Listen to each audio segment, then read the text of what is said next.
Welcome to our Power is Within podcast. I'm your host, Jasmith, and my mission for this podcast is to inspire you to take your power back and realize that you are the healer that you have been looking for all along. We are all capable of healing in mind, in body, and in soul. Today's episode is sponsored by Jeannie Colwin Coaching, and Jeannie is a stress and mind body coach based in LA, and she was actually a guest in July of last year, episode 95, as well as last week for episode 120.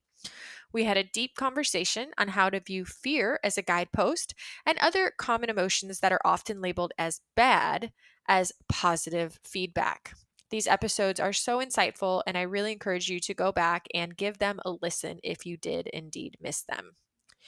Jeannie has spent 16 years struggling from chronic pain, chronic fatigue, and various other chronic symptoms that left her physically and mentally exhausted, and she's now healed of all these symptoms and obsessed with getting her clients fast results through her one-on-one mind, body, and stress coaching program.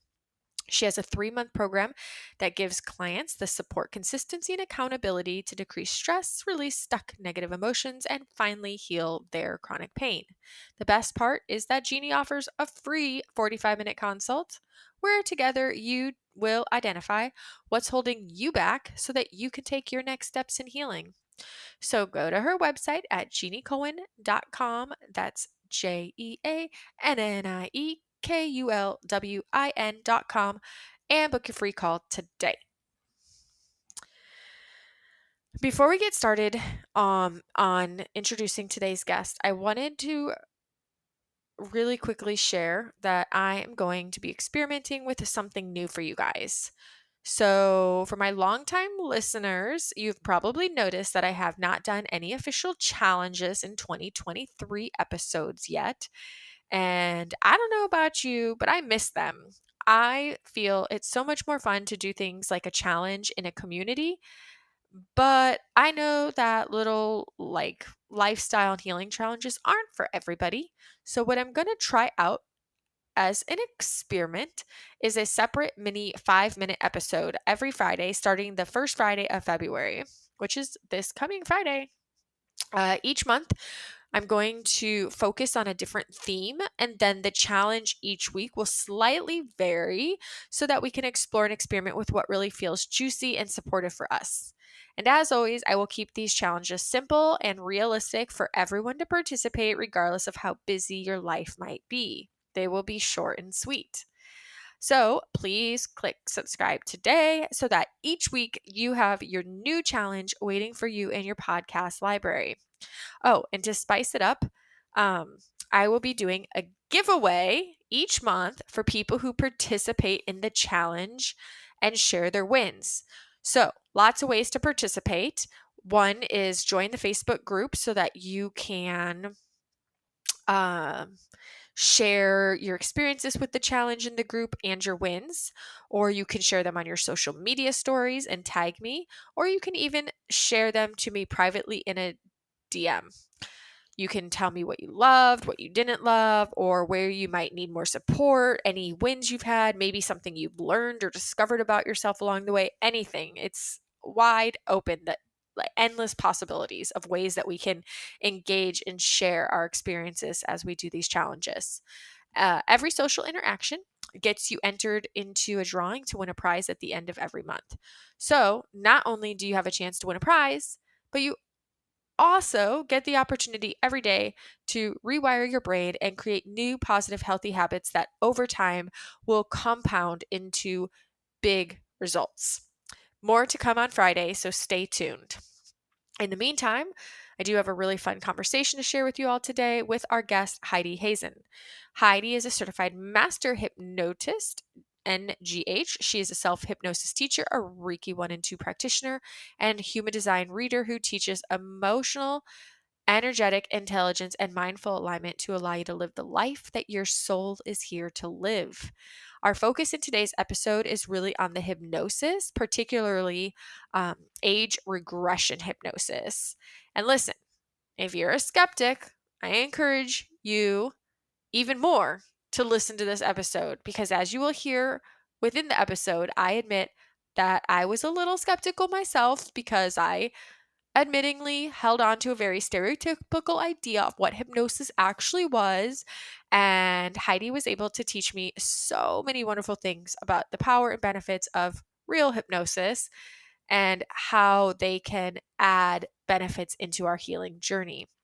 I think if you are someone who has been doing the trauma healing work or deep emotional healing for a long time and find that you often just can't get to the root of the problem or connect into your deeper subconscious, then Heidi's message might especially speak to you today.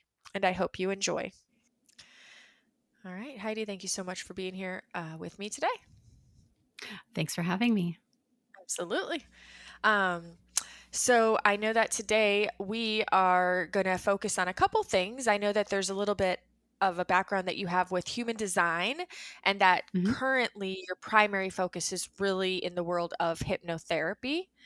Mhm. And I also am familiar with the idea that you have gone through some healing, both physically and like and emotionally yourself. And I think that's a really great starting point for people who are listening, and maybe you're a new name for them so that they can connect with you. We could have you just start by sharing a little bit about your story, your healing testament, and the ways of the world that supported you on your healing journey to get you where you are today. I'd love to start there.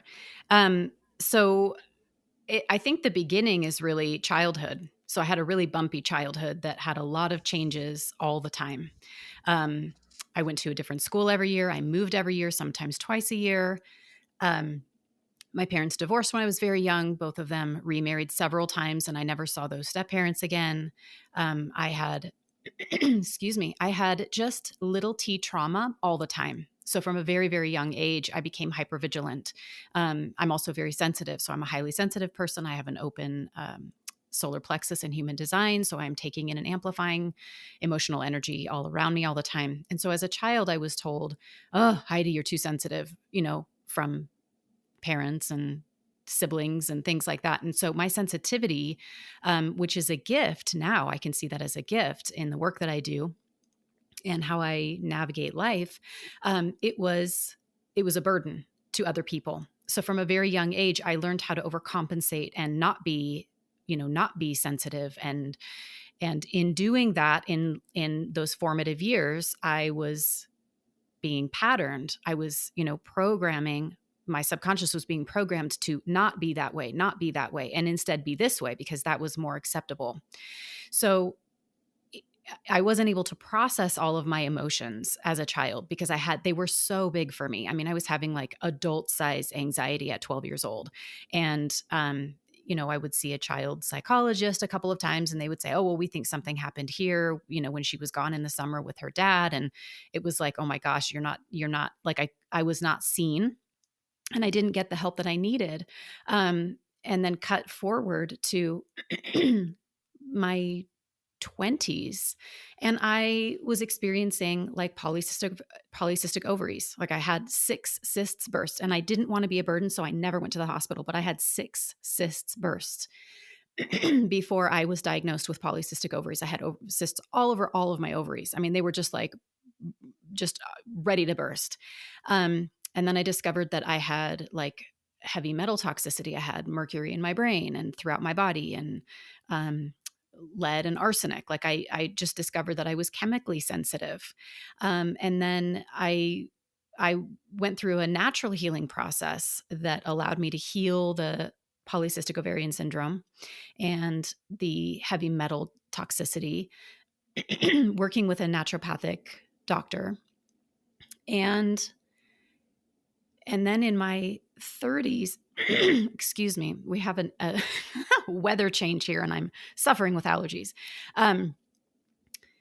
I got married at 30 and I found a partner who would allow me to not be a burden.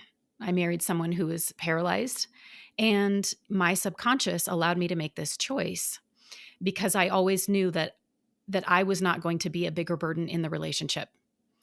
And in doing that, what I did was I made myself physically like 1.5 people. And I went through IVF to have 2 children, and I didn't have help with those kids because my partner could not pick up a baby because he was paralyzed, from the ribs down. Um, and I ended up getting to the point where I was so ill physically, mentally, emotionally. I had just made myself so available in an effort to not be a burden that I was halfway to adrenal failure. I mean, I was just shy of being hospitalized. And at that point, my body was so jacked up that like my thoughts, I couldn't control my thoughts. I would fall on the floor in the kitchen because I was dealing with anxiety and depression. The chemicals were just going nuts in my body. And that's when I knew that something had to radically shift. And I had been kind of running away from the things in my past, like my childhood. And I mean, it was just something I didn't reminisce about. It was like, I don't really want to go back there. I don't want to think about high school. I don't want to think about college. I don't want to think about my childhood. I don't want to think about all of these things. And I moved forward and I thought, okay, here I am in this safe marriage. And I was married for 10 years to a very, very, a wonderful partner, but was chosen out of my subconscious programming of, you cannot be a burden. Like, you are not worthy of asking for the things that you need. You need to constantly give beyond your capacity in order to be accepted and loved and feel safe. So I ended my marriage after a year. Like, I knew for a year. I didn't know it was going to be a year, but I took a year, and I was in traditional like talk therapy with a counselor twice a week. I did a ton of journaling over decade. I mean, I have, thousands of pages of journaling. I was doing morning pages, and I was talking with very safe friends and doing everything I could. I was reading the books, I was trying to like help myself in every way that I could. And it was all external. I mean, even if, therapy is the closest thing to not being external because you're talking and it's you talking with one other person. But when I ended my marriage, I took that year and I did such a deep work within myself to heal. And I got myself to a place where I was steady. And I knew that this was the decision I needed to make. And so I did so with as much grace as I could possibly give. But I also ended that marriage empowered, knowing that I would not be swayed by anything that came. As like, this was the truth for me. And it went on to have a ripple effect of really positive, beneficial, beautiful things for my ex-husband, our children, his new wife, all of these people.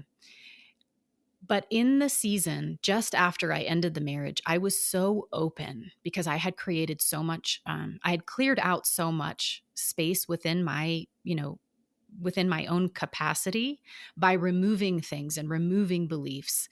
And then I discovered To Be Magnetic, it's a guided meditation. It's an app. And you go in and you work within the subconscious on specific issues. And I thought, oh my gosh, this is so beautiful. And I totally get it. Like, I totally get what we're doing here. And so I did that work for a year and a half. And during that time, I also discovered human design, and I leaned into human design. And that was a pivotal moment for me in discovering that I'm a projector and I have splenic authority, and I'm taking in and amplifying all of the emotional energy around me. And here's what I'm here to do. And that was huge for me. And it was the first time that I had discovered something in the personal development or, self-discovery, realm that didn't have you answering questions from your conscious mind. It was not Myers-Briggs. It was not the Enneagram. It was, hey, we're just going to tell you these things. This is who you are energetically. This is what you're here to do. And it just felt like, oh my gosh, breathing a sigh of relief with this understanding of like, oh, this is how I operate. And it made so many things make sense. And I started to align my life with that, like, resting more and working from flat and changing what I was doing. I shifted my career I actually became a human design reader. And while I was doing that, my body was healing, my mind was healing, my emotions were healing. And then I discovered how to take ownership of my emotional energy. So I started doing that every day. And that allowed me to tether myself into where I wanted to be in life energetically. What do I want my life to feel like? I want it to feel like love all the time. So I created a way of working with sort of a touchstone that I would tap into every single day. And while I was reading Human Design, I just felt this inner knowing that there was something beyond it that was going to be where I was going to land. Like Human Design wasn't enough for me. I knew that there was going to be something even more helpful, even more healing beyond that. And I just sort of, said to the universe, I just said, show me what it is. I'm seeking and I'm asking and I want to know what it is, because I'm not going to go get I'm not going to go get a degree. I'm not going to go become a therapist or a counselor because I don't want to work within the conscious. It's too limited. And in this one moment, I said those things. And 5 minutes later, I went to journal and I was going to open up a YouTube channel that was playing Hertz frequency music. And there was an ad playing. I had to watch this ad for 10 seconds, and it was a woman hanging like a pendulum, and it was swinging back and forth. And she said, "This is not hypnosis." And I was like, "Oh, well, what is she talking about?" And I was hooked. And within 10 days, I was in her like high level, advanced, super intensive training to become a certified master hypnotist in an advanced transformational model. And in the middle of training, we learned about age regression. And I could not believe that I was already halfway through the training that they were like, "Oh, and there's this thing called age regression." And I could not believe what they were doing. I wanted to stand up and say, like, "Why didn't you lead with this? This is how we heal the inner child, because we have access to the inner child." So suddenly my whole story kind of came and got wrapped up in a bow, because everything that I had done, my marriage, the work that I had been doing, the way that I had been living, the things that I had chosen throughout my, 40 years, I was understanding the root. It's like I was suddenly like, oh, I can go in here and I can heal the root of why I have chosen these things in my life and why I don't believe that I'm worthy of living this beautiful, life. Like it has to feel awful and I have to feel sick. And so that is where I ended up in my healing journey. The most profound and transformative thing that I ever did was discover and be a client of hypnotherapy. What is age regression? Age regression is when you go into the subconscious space using hypnosis. So hypnosis is literally, it's a relaxation method. It's a very specific way of relaxing you to a specific place. It feels like you are like flat on your bed and you're just about to fall asleep. It's that moment right before. So your body's completely relaxed. You're not tensing any muscles. Maybe your thoughts have kind of whittled down to like, you're just thinking one last thought about, oh, I've got to do this in the morning, or, oh, that happened today, or whatever. It's that moment right before you fall asleep. That's where we're going. And that's where we have access to the subconscious. When you are there, we can go anywhere. Your subconscious stores every single moment of your life. So when we're in there, we can go back to these places. And I don't use memory as a hypnotist. I was trained to use emotional energy and where it stores in your body. So I'll take something that, if you come in and you're like, "Hey, I'm really struggling with being hypervigilant. I'm hypervigilant and I'm wearing out my adrenals." And somebody comes in and they say like, I just feel like I have to do everything all the time and it has to be perfect. I've had many clients who had these beliefs that they're like, "I'm burning myself out. I never say no. I'm drowning in all the things I have to do." And so I take the emotional energy that they experience in that moment. I have them bring up that moment of like anxiety or overwhelm or whatever it is. And I have them locate where that emotional energy is stored within their body. So they might say, "Oh, I feel like I have a black bowling ball on my belly. Like it just feels like, it's right over my stomach and it's just so heavy." And I'm like, "Well, what color is it and where is it?" And then I use that to go backward in their story to earlier times when they have felt the same feeling. And the subconscious is a space where your highest soul self is accessible within your subconscious. And your highest soul self is guiding you in the subconscious to the places that you need to see, the earlier times that you've felt this same feeling. And what happens is we go backwards in your story. And we go backwards. That's what age regression is. We are regressing in your age to earlier times when you felt the same thing. And what I do when I work one-to-one is I take it and I go all the way back to the very first time you ever felt that feeling. And it's usually between 0 and 8, or sometimes it's in utero. And it's the perception that you had at that age when that thing happened that has created the pattern that still affects you today, because everything we do consciously is guided by our subconscious beliefs and programs and patterns. Right. And what you're saying is you do this, like you go through all of this with them when you're already in that right before sleep state. Mm-hmm. Mm-hmm. Yeah. Right. Because often, like if you were if you and me are just talking right now and you're like, all right, Chaz, like let's talk about your overwhelm. Okay, where did you feel Mm-hmm. that in your belly, or where do you feel that in your Mm-hmm. body? And when did you feel that as a kid? I wouldn't be able to go, oh yeah, when I was in utero, I felt overwhelmed, like that's the thing is when we're operating through our consciousness, like our conscious mind, we don't necessarily have access to some of these really deep rooted subconscious experiences, emotions, beliefs, patterns. Exactly. They're often benign. So someone might come in with, you might present with some anxiety about something. And where we go, you'll be like, this is what this is. I've had that happen so many times where, somebody's having an issue with their sister and they're like, the age regress. And I'm like, where are you? And they're like, it's Christmas. And my sister just opened up her Christmas present and it was this beautiful like Cabbage Patch doll. And then I opened mine and it's ugly. And my parents gave the more beautiful doll to my sister, so they think she's more beautiful. And she's Mm, and I and it's like they may have a conscious memory of like, I remember that Christmas and I remember getting that doll, but they didn't realize that their subconscious at that moment was like, my parents love my sister more than me. They gave her the pretty doll. And mhm. they're like, I cannot believe that has been in there this whole time. And it's been affecting my relationship with my sister since I was 6 years old.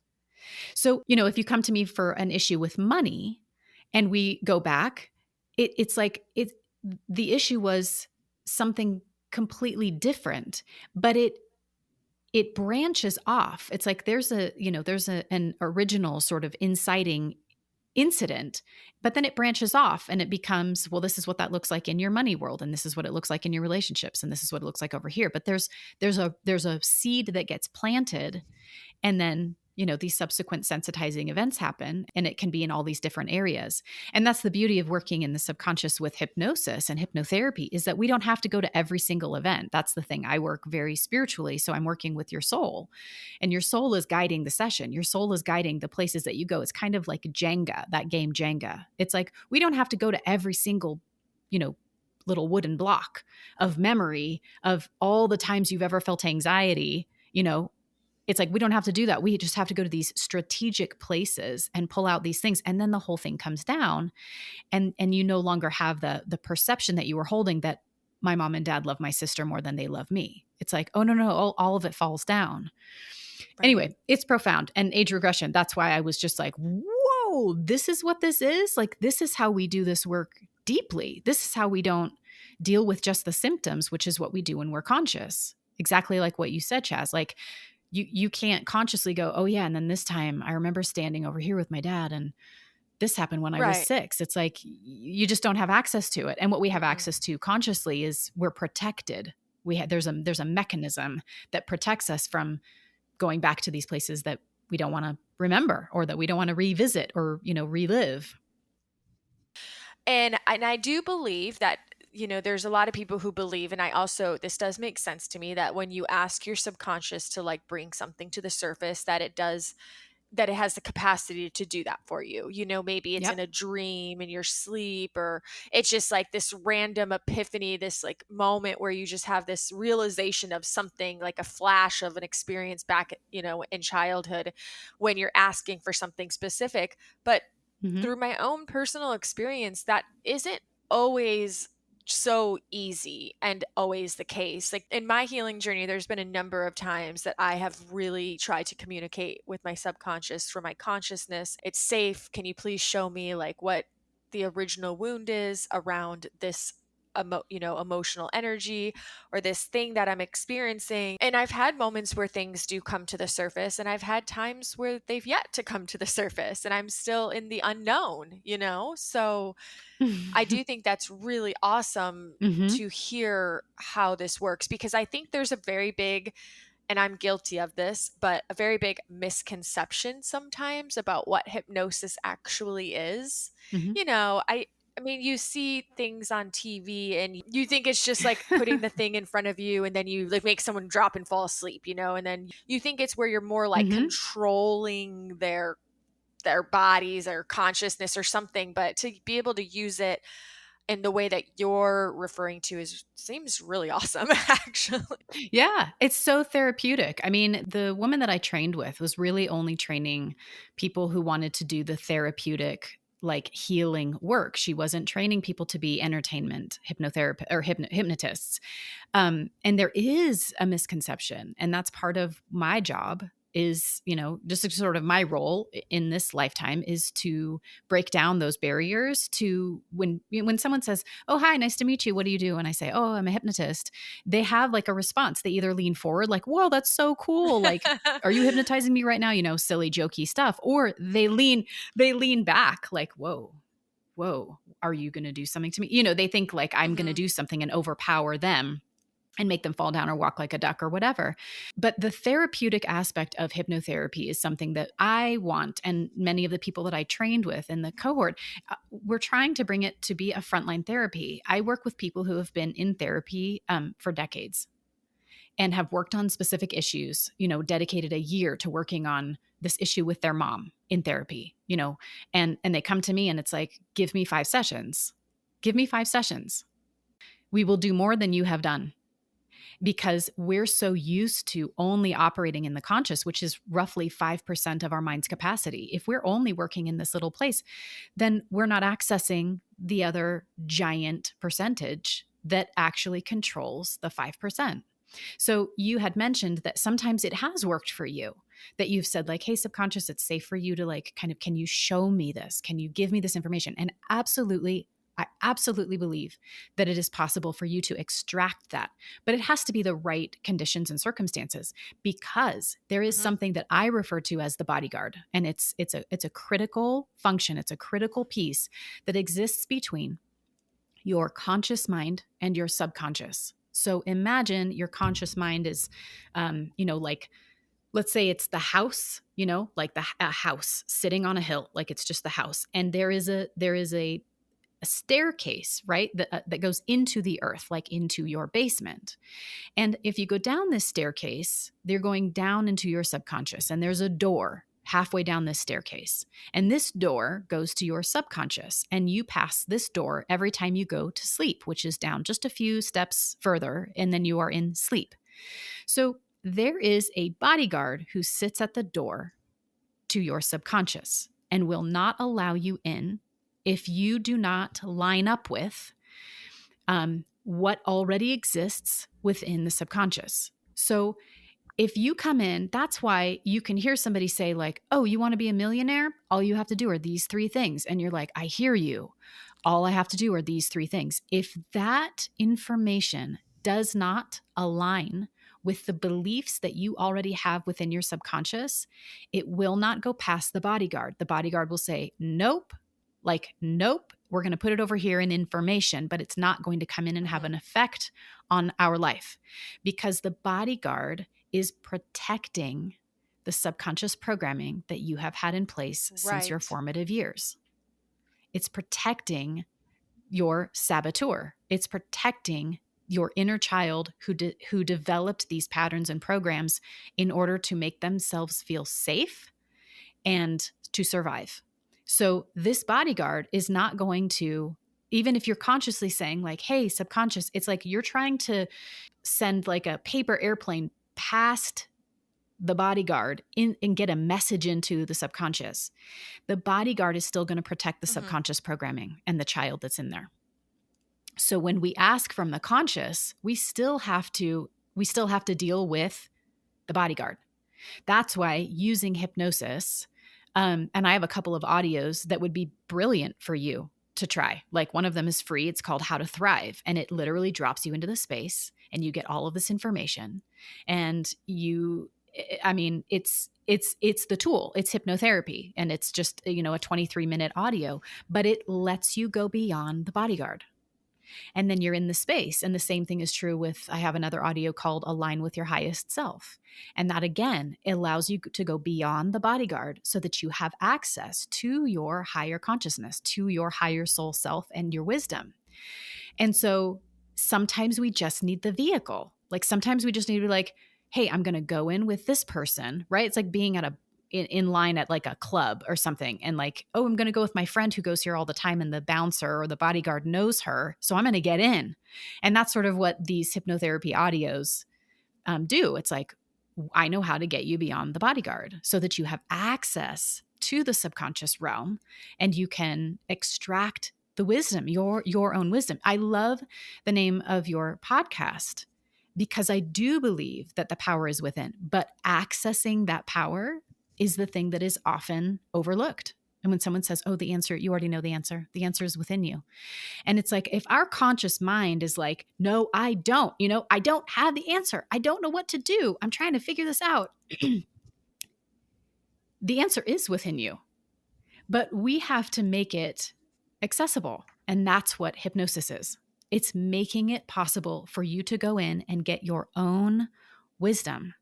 It's like we have to go past this protective part. And that's the work that I do.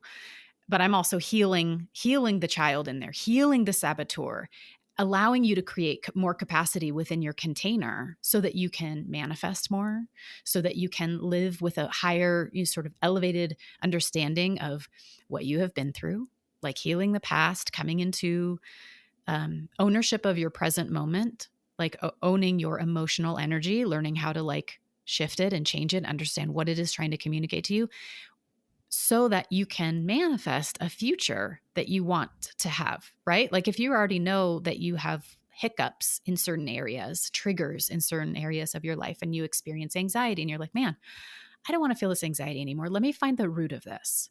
Well, heck, when we go in and find the root of it and take away the things that are programmed into you to create the chemical cocktail that feels like anxiety, when we remove the root, then you come into more control over your present moment.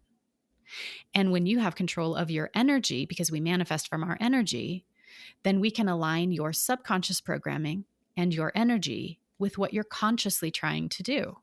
So hypnosis and working in the subconscious and having access to that place within you is a game changer. It feels like I've hacked life because I get it. And that's what I'm trying to bring to the world, because we've got to demystify hypnosis. We've got to demystify what it is and that you're in control, and I'm not going to make you, thump your chest like a gorilla or fall down or whatever, and that it is actually a profound tool for healing and accessing the power within. Okay. Do you have people who just don't respond to it though? Do you have people who just aren't able to drop in? I never have. Really? I never have. It's willingness. It's literally willingness. I have people, some of my first clients ever were like, I've got a monkey mind. There's no way you're going to be able to hypnotize me. And I'm like, if you come and those are the things that you're already telling yourself, well, self-fulfilling prophecy. If you don't want me to hypnotize you because you want to show yourself up, right? You want to be like, nope, she couldn't do it. I'm more powerful than her. Then I'm not interested in working with you in the first place. Like I'm only interested in working with people who are like, I am willing to try this. I have done so much to heal myself. I have spent, thousands and thousands of dollars in therapy, and I still have the same issues, or they've manifested in a different place, or I'm in the same relationship that I was in before. And, it's like I keep repeating these patterns. When that person comes to me and they are willing, it's literally just willingness. It is willingness that allows you to go into that space. I have had a situation where someone was on medication that was overriding their own chemistry in their brain.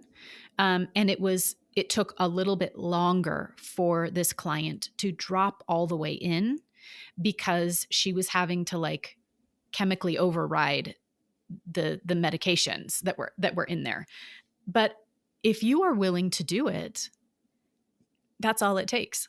Because what it is you are willing to allow yourself to relax and be guided by me, by my voice, if it's an audio or if we're working in my group therapy or in my one-to-one. It's just your willingness. And if you are willing, then you can drop in. I mean, I have people who drop in so far they fall asleep, and it's like, okay, well, we got to back up a little bit. And some people will stay very light, and I can tell that they're very light, and I will take them deeper. But I haven't had it not happen. Okay. So, and it's a conscious willingness. Cause I always wonder, like, okay, what if I'm like, yes, I'm willing, Mm-hmm. but that blocker, that bodyguard is like, no, we're not. No, we're not. Mm-hmm. So here's what I see and believe. Your highest soul self is within your subconscious, and it's separated from you living in oneness with it. So we have our conscious mind, and it's like, okay, we're here and we're living this life and we're trying to do these things, and we sometimes get those hits, right? Those pings or that inner knowing, that intuitive hit that's like, oh, I need to do that. That's the highest soul self trying to communicate to you. But how come you can't just live as your highest self? How come it has to come in pings, sporadic pings of intuitive hits or ideas or yes, like yes moments? It's because when we drop in to this experience, this human experience, our soul arrives in the body of a baby. And as a human being, our brain is not formed fully, our mind hasn't formed, and we have to forget our soul's innate 100% worthiness. We have to forget it because that's what the human experience is. The human experience, that's why we look at children and they seem so like full of wonder and like, you know what I mean? Like they're not like they have to depend on us for everything and they're okay with it. They're not like, oh, sorry, I need to eat. So, you know what I mean? Like they're just sort of like there and doing their thing. But over time, what's happening is we are mirroring and absorbing everything that is happening around us. So whatever's happening in our parents and their relationship and how they handle conflict and how they handle money and how they are in relationship to one another and what their beliefs are about politics and what their beliefs are about, we are just sponges. And so through these experiences, we become programmed and patterned. And we have these experiences that some of the experiences that we have amplify our soul's light. Like, we have these experiences where we are seen and it's like, mom and dad are so happy because we're walking and they're like beaming their love into our face. And we're like, oh my gosh, they love me because I can walk now. And this is so exciting. And so some of these experiences that we have are so beautiful and they're like diamonds and they exist within us as something that amplifies the light of our soul. But we have many, many, many, many, many experiences that disconnect us from our worth. When we get in trouble, when somebody, like when we do something wrong, when we feel like a burden. In my personal experience, it was like every time I was emotional or was crying or whatever, it was like, no, that's not appropriate. Don't do that. It's too much for me. And so those experiences are opaque. It's like as a child, we don't know how to process. We don't know what we're doing. Like we're just learning about like what we should be angry about or what we should be sad about or whatever. And those experiences are opaque. It's like a piece of coal. And those pieces of coal of those experiences stack up within us and they separate us from our highest soul self. That's why as adults, you can see someone who's like kind of more aligned with, they have more access to, and they live more from their highest soul self. Like they live aligned with that and you can tell. And then there are other people who live sort of down the sort of spectrum down here and they're just very human. It's like they've had so much to disconnect them from their worth that they're living a very human life, very disconnected. They might not even trust their intuition. They may not live according to it or follow it or whatever. But we have these experiences and it's like with hypnosis, we can go back in and we can alchemize these pieces of coal and we can change the perception that you had in those experiences and it changes that piece of coal into a diamond. Because it's all about the perception. So when I go back and I'm like, if I age regress and I wind up at my mom's wedding to my first stepdad, I stood next to her with my siblings, and it was in somebody's living room, and I cried. As soon as the ceremony was over, it was very short, but I just cried because I knew that he was not a good person for my mom. I knew he was not going to be a good stepfather, and I knew that it was going to end. And I was 6, and I knew all of that information in that moment.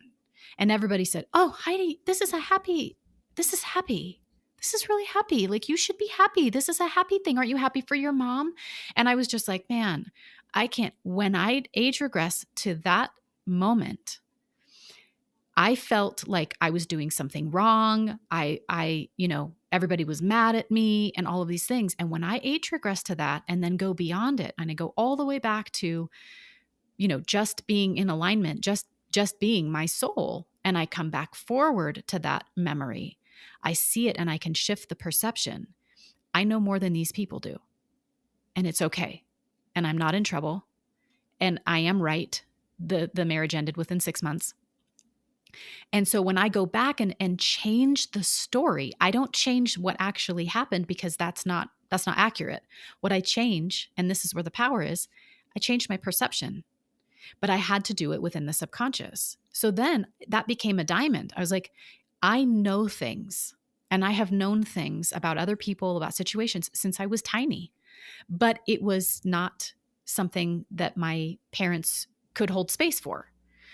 So when we shift the perception, and I mean, it has a domino effect. It has a domino effect when we work within the subconscious, because suddenly you go, oh my gosh, I thought you hated me.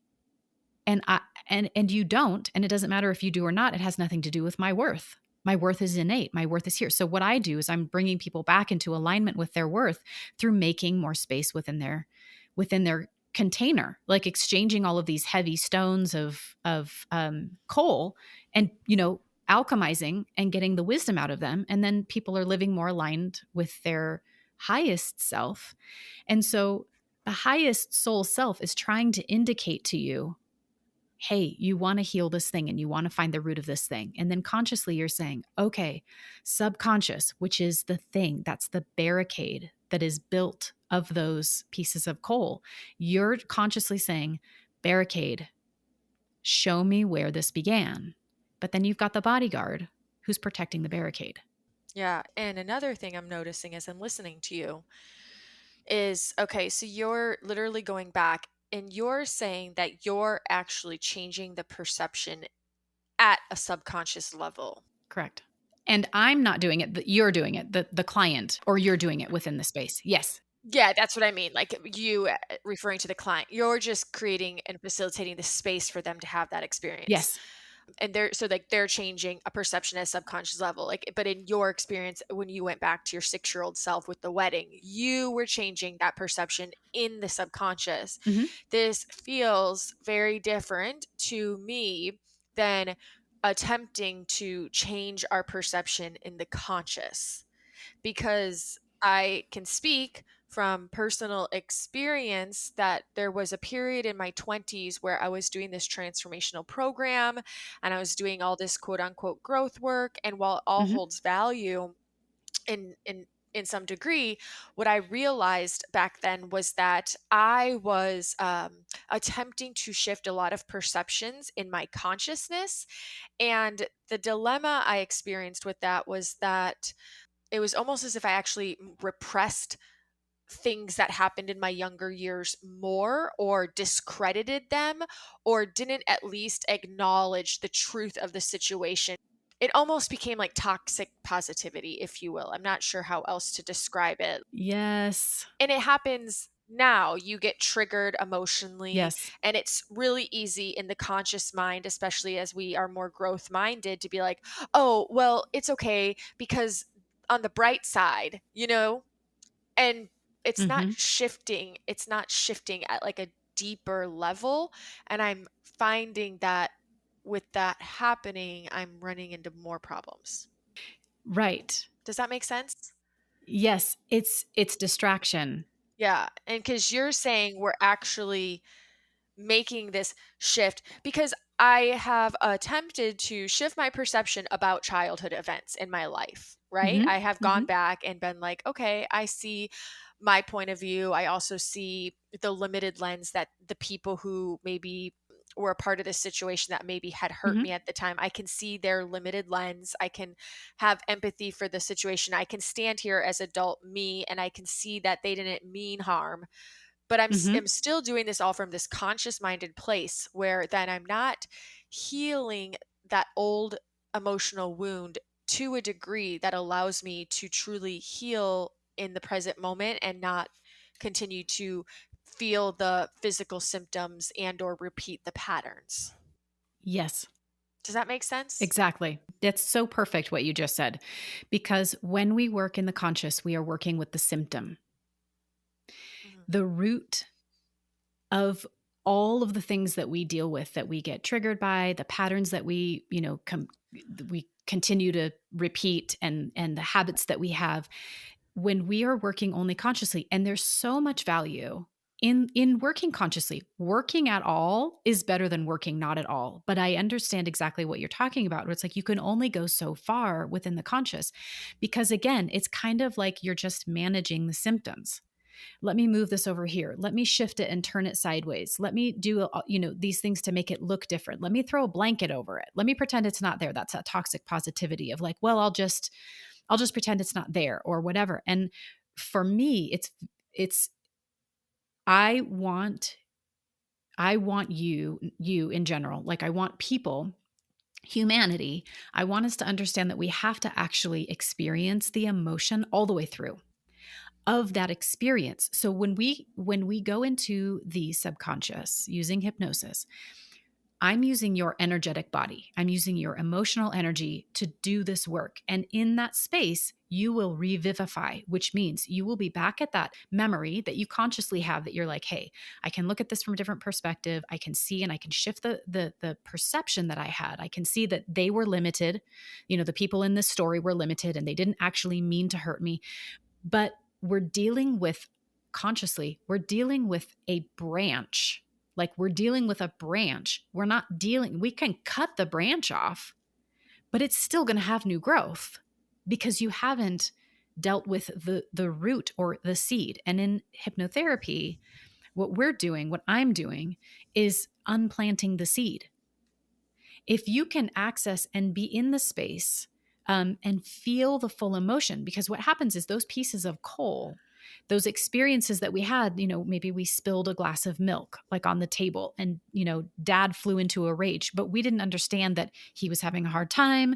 Maybe he had a bad day, he's stressed out about bills, or his relationship with mom or whatever. We don't know, we can't see that as a 4-year-old who spilled milk on the table. All we saw is we spilled milk, dad is raging, I better never spill milk, and I am unloved because I have messed up or whatever. When we go back and we are that child, we can revivify, we can relive the experience. So we relive it and it's like, oh, here's what I actually want to feel. Like, here's what I needed to feel. I needed to cry really hard instead of pack up the emotion. You know what I mean? Like, we're so trained to like, hold it in, hold it in. So we have all of this unprocessed emotional energy stored within these pieces of coal, these memories and experiences from our childhood. And when we go back and we experience it the way that we needed to experience it, or would experience it now, and then we shift the perception, what happens is the emotion is neutralized. The emotion, that rage that you had at that situation, that thing that happened to you, or whatever the circumstance was with these people in this situation, and your feelings got hurt or whatever it was, when you feel it all the way through, and then we go before it to when that hadn't happened yet and you were still like aligned with your soul and your highest self, we come back forward and you have the perception of your highest self. We come back to that experience, and suddenly the 4-year-old who spilled the milk goes, oh, dad's raging, and this was just the little thing that tipped him over the edge. He's not mad at me. He's not, it has nothing to do with me. I'm in my worth. And we unplant the seed. And so suddenly that memory no longer holds the charge of the emotion that was within it. And it has kind of this domino effect where it's like, okay, yep. And now that seed has been unplanted because we have found the root of like why you're afraid of your dad or why you're afraid of other people's dads. You know what I mean? It's like when we're just dealing consciously, it's just managing the symptoms of things. We can kind of dismantle a little bit, but we haven't gone deep enough. We haven't gone back far enough. And the same is true when we're dealing with, where we're doing shadow work as a growth effort. Like, oh, I've got to deal with my shadow. I've got to claim these parts of me that are so dark and that are embarrassing or whatever they are. And shadow is just evidence that there is something between you and the light. So your shadow, those elements of you that have been created, were created by those pieces of coal. It's created by the experiences that you had and the perceptions that those experiences hold within your subconscious mind that create these habits or these behaviors, or, that you fly off the handle at certain things, or that you want to hide this from other people because you're embarrassed of it or whatever. You did not drop in with those. You did not arrive here as a soul with anything. You were a blank slate. So everything that you do that is considered quote unquote shadow is just a symptom of something else that is within you. So when we do shadow work, we're not going far enough. I don't want you to, as a hypnotist, and I'm working, as I work with people in my groups and one-to-one, I don't want you to stop at claiming this thing. I don't even really do shadow work. I go beyond it. I go straight to the thing that is causing the shadow. I don't want you to claim this part of you that you're like, oh, here's my shadow, I'm going to tell everybody about it. That's fine, but you're still dealing with a symptom. The shadow is a symptom of something that stands between you and your light. And that is this barricade of these things, that these perceptions that we hold that limit us. I'm curious how the experience would present, or what it would look or be like if you had to take somebody all the way back to inside the womb. Like, how does that even happen? How is somebody able to actually go back there? The subconscious, our subconscious is in place before we're born. Right. So I'll give you an example. One of my clients came to me for a scarcity around money. And we were working on this and how it kind of manifests for her. It's like, open your bank account and, you see a certain number. And she's like, okay, here's the feeling. Here's that trigger. Okay, so we found the emotional energy and where it's stored in her body. And then we went back. And I go back as many times as I need to find the beginning. And so one of the jumps, she got younger with each one. She's like, okay, well, I'm 4. And my dad's always trying to do these like get rich quick things. And my mom is like, no, we need to be safe and secure. And they're yelling and it's about money and whatever. And I was like, okay, how does that make you feel? Okay, let's take that. We're going to go back further. And so we go back further and, maybe she's, I think her sister was born. And so she was 3 and her sister was born. And then here came this other thing about money between her parents. And so what was happening is she was taking in and mirroring the emotions of those around her, specifically her mom. So still I was like, does this feeling feel new or familiar? And she was like, it feels familiar. I was like, okay, 3-year-old, we're going to go further. And she goes further. And it's like, there's specific steps that happen in age regression. And I snap my finger and then I say, tell me where you are. Are you inside or outside? Are you alone or with someone? Or, what's happening? And she's like, it's warm. It's like red, pink. It's warm. And I'm like, okay, where? She's like, I'm in the womb. I said, okay, well, what's happening? And she's like, I can hear my parents fighting about money. And they're nervous because I'm about to be born. My mom is crying. I can feel all of her emotions around money. She's very, very scared. And I'm about to be born. Not like in the moment, but she was like, they're upset and they're fighting about money. They're not on the same page. And it's making my mom completely anxious and I can feel all of it. So that happens a lot. I have people who will regress to before conception. That's so when crazy. They are just the soul. Yeah. And they'll be like, I do not want to go into this. I do not want to go into this. The soul is resistant to the lessons of this life that they're like, I got to drop into this family and I got to have this dynamic with them. And I just don't want to go. And it's like, okay, we got to go further back. It's wild. And I really, sometimes people regress to a past life. I mean, sometimes they're a 3-year-old and I'm like, okay, and we're going back, and I snap my fingers and they're like, I'm 40. I'm in a desert. My name is Josh, and it's like a female client, and so things will happen. But my calling, like what I am here to do, is help you with this lifetime. I want you to untether from the things, from the misperceptions that you hold that are keeping you from living like in alignment and oneness with your highest soul self. Because when you do that, you elevate.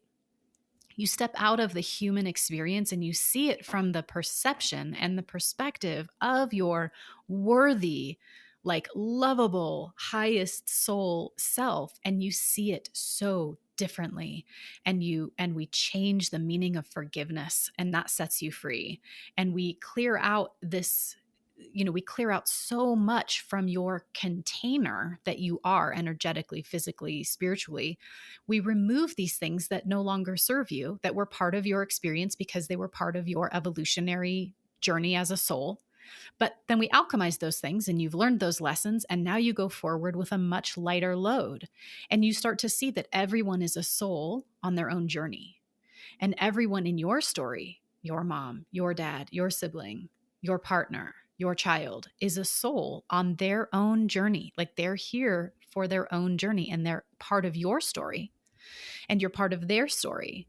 But you start to, there's an elevated level of grace that comes through understanding your past and alchemizing these things and extracting the wounds, the wisdom from the wounds, and then living from this elevated place of understanding. And it allows you to go forward so much lighter and with so much more personal, like sort of authority and agency over your emotional energy, over your future, and over how you interact with, the world, and how you see and understand, like, oh, this is just the journey. But, there's so much out there about manifestation, and there's so many things about personal development and all these, gurus who are helping people strive and strive and strive. And it's like, if you have something that you are looking at that you want to create or manifest, and you are not there yet, it is not always about striving to get there. It's actually about, how come I'm not there already? What is it that's holding me back? What am I tethered into in my past that is not allowing me to be there right now? So a lot of us spin our wheels. I mean, Tony Robbins is so amazing, and he's such a powerful influence and an encourager and inspirer.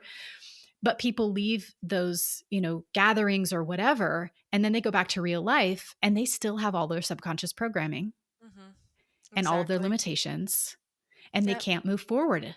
And then it's like, oh, here we go back around in this little circle. And it's like people are walking in these ruts that they've dug for themselves because they don't know how to not do it anymore. And that's where hypnosis and hypnotherapy comes in, because we actually get to deal with the thing at the root. So, yeah, this all makes sense to me. It feels like that sometimes it's almost like when you enter into this journey where you're trying to heal, yeah, you can kind of like spin in circles, or we work really hard. It's like we're just still working really hard and trying really hard. And yet we can have some success, but it's like 2 steps ahead, a step back. And I'm really trying, and you can almost feel it exasperates like guilt and shame and the feelings of not good enough, because you're like, I'm doing all the things, I'm doing this, I'm doing that, I've tried this, I've tried that, and yet why do I still have this symptom? What am I doing wrong? And yeah, so I guess this has been really eye-opening for me, because through this experience, having this chat with you, I'm noticing that so much of the efforts that we put into healing or creating an environment to allow our bodies to heal, or more or less, let's just say, creating a life that we are thriving in all facets of our life, it feels like most of the tools and systems out there really do focus on us doing this from a conscious place. And we already know we are accessing or living from that consciousness for such a very small percentage of our time, which makes it really hard. Like, programs where you are supposed to catch your negative thinking. I mean, talk about exasperating hypervigilance, where all day long, all you're trying to do is actually focus on your own thinking, Yeah. rather than, again, that thinking, those thoughts, those actions, those times that we react from being triggered, that is all, as you said, still symptoms of a deeper root problem. Right. Right. Mm-hmm. So a trigger it's a programmed response. Mm-hmm. It is a subconscious program that says, this just happened. That's why we all have different things that trigger us. So if somebody cuts you off in traffic, one person might respond to that with, oh, wow, gosh, let me give them some extra room here because they're in a hurry and I'm just going to let them be on their merry way. And I'm going to stay in a regulated state in my nervous system. And another person who gets cut off flies into road rage and is like, honking the horn and driving up on the bumper of this car in front of them. The situation is the same, but we all have different ways of responding. So a trigger is a programmed subconscious response to something that has happened. So your subconscious makes a meaning out of that thing that has just happened sometime in your past. It made a meaning out of it. It said if somebody cuts you off, that means that they don't see you, you're not valuable to them. It disconnects you from your worthiness. It's just crazy. It's just a crazy thing, belief, a meaning. And the subconscious says, okay, here's what just happened. It means this. So we need to have this emotion, anger, rage. And then it indicates to your body's consciousness, your unconscious mind, to dump specific chemicals that will result in the feeling. So the actual feeling of rage, whatever, it feels like a hot blazing fire in your, sternum or whatever it is. It's all a program. So when you experience a trigger, you can give yourself a timeout. When you feel a trigger and you are dysregulated from what state you were in your nervous system, like, oh, I'm doing everything is fine. And now I got this text message and I'm triggered. You can take a beat in that moment and say, okay, you know what? This is a programmed response and it has a root somewhere and it's in the past. So I have a choice right now to just kind of give myself, a free pass, get out of jail free card. And I'm just going to re-regulate myself, which is a ton of the work that I do in my audios and in the work that I do. I want you to have agency over your emotional energy. So I teach you how to bring it back into that regulated space so that you can go do the work in the past at some future time.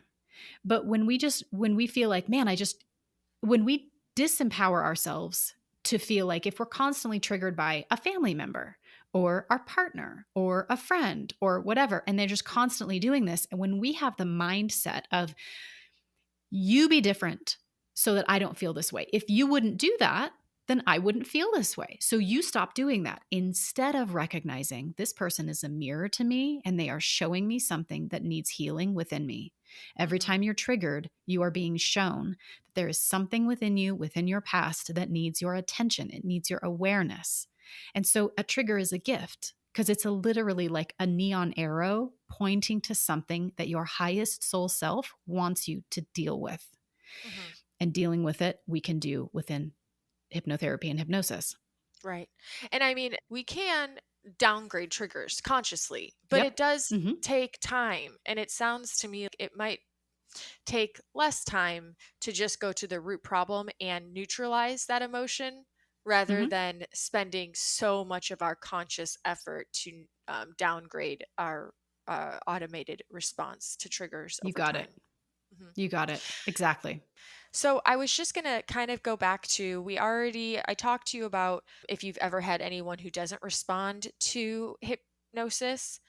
I was Mm-hmm. also wondering, generally speaking, if you are trying to discover one specific earliest memory of, a Mm-hmm. specific emotional charge, is that usually accomplished in one session, or does it take multiple sessions to even get to the original memory? Well, so normally that would be something that I would do in like the second or third session of working with someone or working in my group. Because what I want to do is make you feel very, very comfortable. I work with people all over the world. So a lot of them I have never met before. So what we're trying to do in the beginning is I want to make you as comfortable as possible so that you can go to the deepest, levels of hypnosis so that we can do that deep work. So I'll spend a session, just kind of building that energetic rapport and that safety and that security that so that you can go deeper in the next session. So traditionally in the model that I was taught, in the second session, we do age regression. And in probably 90% of my client sessions, I was able to get to the root in the single session. So we're talking 90 minutes total, like from the beginning to the very end of the session, that I can go in and find the root of that thing. 90 minutes. When you think about how much time you have spent dealing with the symptoms of this thing, and to know that like hypnotherapy can give you insight from yourself, because this is all insight-based hypnosis, which I'd love to just talk about for a second. I'm not planting seeds. This is extracting wisdom, and it's your wisdom. I am just taking you to the place and holding the space for you and asking the right questions in the right place for you to transform, for you to see, oh, this is what it was and this is reality. Like we shift the perception into what is actually reality instead of what you thought as a 3-year-old and had no other way of thinking. So it can be done very quickly. I mean, if you go and work with a hypnotherapist and you're like, hey, I want to work on this issue, we all have different ways of getting there. But age regression, if it's done tightly, like if the methodology that they're using and the tools that they're using to regress you are strong, and mine are very, very strong because of what I learned, you can get to the root, and there are ways of knowing if you're there or not. And so I have had a couple of times when I've had to do 2 sessions because there was a lot to do. But because what I do is spiritual energetic hypnotherapy, because I'm bringing in energy and I'm bringing in your soul. And so when I have a session when I have age regression that goes 2 sessions long, I know that the soul was like, hey, we found a person and we can deal with a whole bunch of stuff right now. So we're going to go to a whole bunch of different places on the journey back to the root, because there are lots of places that we need to shift the perception and neutralize this energy. I also have people that can get there in 3 jumps. It all just depends. Yeah, as long as you're open and willing, then when you go in there, you are always doing the good work, because it's not just about the root. The root is super important, but the places that you stop along the way, at 7 and maybe you're 16 and maybe you're, in your 20s and you had this relationship or whatever, wherever you go needed healing. That makes sense. Yeah, you're trusting Yeah. that you're being guided to the right places. Yeah. And wherever you stopped, there was something there. What is the success rate as far as people who are able to find the root and then also neutralize it and then witness a shift or change in their life via emotional changes and or even healing of physical symptoms? I mean, like probably 95%. What do you think is the 5% that doesn't work? What do you think holds them back from having that healing experience? They might experience the shift and neutralizing that emotion that happens. Mm-hmm. But if you think about how many, I work with women like, mid 30s to mid 50s. That's decades of believing that you were unwanted, that you were unworthy, whatever the issue is. Mm-hmm. That has been in place for that long. Yes, we can go in and we can find the original event that shifted you out of oneness with your highest soul self and began building that barricade with those pieces of coal. Mm-hmm. But you still have to be willing to continue doing the work within the subconscious. So traditional hypnotherapy, outside of what I do, they're not necessarily adding in like, hey, you need to actually take ownership of your present moment as well. Because if you go and you think you're going to fix this thing in the past by shifting your perception of these events in this string of events that manifests in your present life as hypervigilance, if you think you're going to fix it here, you still have to deal with what has happened in your physical body as a result of doing this for 40 years. So you have the awareness, but it's what do you do with the awareness? You know what I mean? It's like if you read a book and you're going to apply the principles, but you read the book once and then you never apply the principles, how does that move you forward?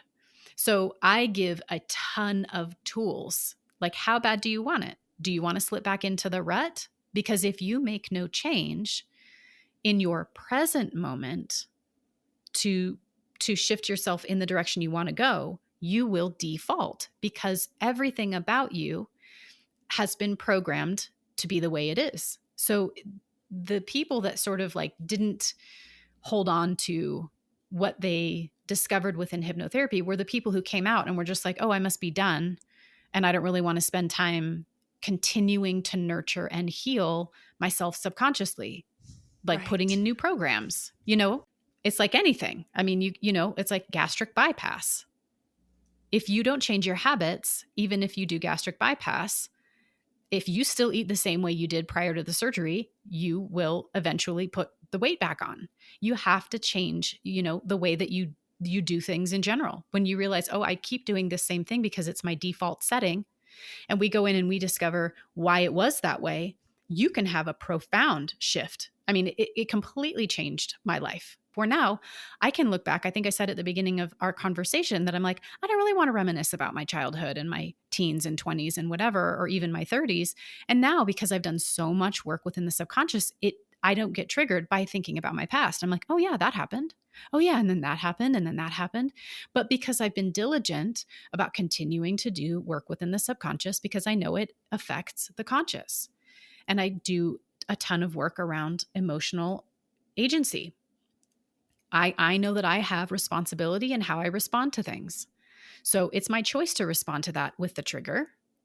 It's my choice to respond to that in this specific way. Or I can elevate myself and I can say, oh, I'm going to choose to respond this way. We just went on a trip and we had multiple delayed flights. And some people react to a delayed flight like as if, American Airlines is personally affronting them, or the weather has got it out for the, it's like, oh, how dare you be snowing? And then there are other people that are just like, this is just what it is. And I accept that this is what it is. But if people, and that's why it's such a small percentage, because at least in my world, it's a small percentage, because the people that I attract and the people that I work with are the people that are hungry. They're like, I have done everything and I'm so tired. I'm so sick of dealing with this thing, that they're like, oh, you gave me the tools also? I can do it. Now you've given me the tools and I can now I know how to do it. I know how to get in here and work with this. And I know how to take, ownership of my present moment and my energy. And I know how to get where I'm going. So some people just want the easy. Mm-hmm. Yeah. The quick fix. Yeah. Just for fun. You had mentioned at some point during this discussion that you were listening, the way you found the hypnotherapy was because you were turning on some music that was to a specific hertz. What frequency do you enjoy listening to, or do you suggest for people to listen to have more access to that subconscious? If you can find, this was prior to hypnotherapy stuff for me. So I was always just finding like the love hertz frequency, which I don't even know what the number is or whatever. But I'm always finding something like, if I'm working on money, then I'll find a frequency that's about like manifestation or abundance or whatever. But if you want to work within the subconscious, find something that has a theta, like binaural beat, or a theta brainwave, underneath it. So all of the audios that I create have a theta track that runs underneath it, because theta is the brainwave activity that's happening. That's the subconscious. When we're in the subconscious, we're in that wave. So if you can find something that's just going to help you kind of relax into that, so that you're in that restful space and you can kind of match that energy, or I'm sorry, that the wave, the frequency that's coming in that you're listening to, and it'll help your brain kind of access that place where you're within the subconscious realm.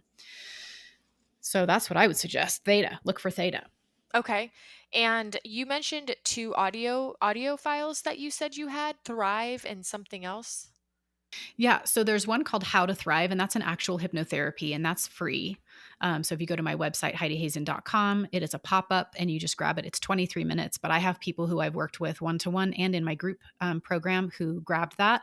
And they were like, Heidi, this is insane. Like, it's so good. The more you listen to it, the more comfortable you become with it, because once it's known to you, then you're like, oh, I know exactly what we're doing here. So I'm going to drop in and you can go deeper and deeper and deeper. And that one is really, it's about it's a forward. So it's about the future. It's like how to thrive. You're getting insight from your highest self Mm. about how you can thrive in a specific area. So you take whatever area you want to thrive in through this hypnotherapy. And you will get insights from yourself about how you can actually move yourself there, like actionable steps you can take, or what you need to let go of, or what you need to change, which is beautiful. And that's sort of like an easy thing to get started with. The back work is where the real work is. You know what I mean? It's like Mm-hmm. it's what's holding you into the back. So I have a library of like 10 audios that are all about like aligning your energy and your subconscious with what you're consciously trying to work towards. So if it's align with abundance, align with love, align with money, align with deep rest, like if people who just need to have a very, very deep rest, align with vibrant health. I have a new series coming out very, very soon, align with like moving your body, like exercising. A lot of people are just like, oh, I don't want to. And they want to be motivated to exercise regularly. So I have that one. And eating healthy and aligning with your worth, like your worthiness, and aligning with healing.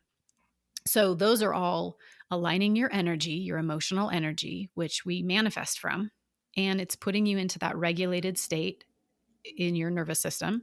And then it's also putting in new beliefs into your subconscious and creating new neural pathways that support these new beliefs. This is all forward. Gotcha. Mm-hmm. Okay. But so we don't generally do audios to do the back work. That's where we do a session with a real person like yourself. Exactly. Yeah. So find a hypnotherapist, find a hypnotist. I mean, there aren't like a bajillion of us, but find one that you resonate with, because you want to like trust and get what they're trying to, you want to be comfortable with them. So I do one-to-one work. It's really sort of like high touch. And then I've created a group program where I can work with as many people as show up to the group, and we do the back work. And then you have the recordings, and you can actually do the back work on your own. So everyone who works with me now has access to continuing to do hypnotherapy at home on their own forever. This is the most profound thing that I've created, because I didn't think it was possible. And then I just sort of received from the other side of the veil how to do it. And now I've created it. And so when you work with me one-to-one or in my group, you receive all of the tools to do the back work. So we do it together. And then you have the recordings, and you can continue to go back in, because there are always going to be layers.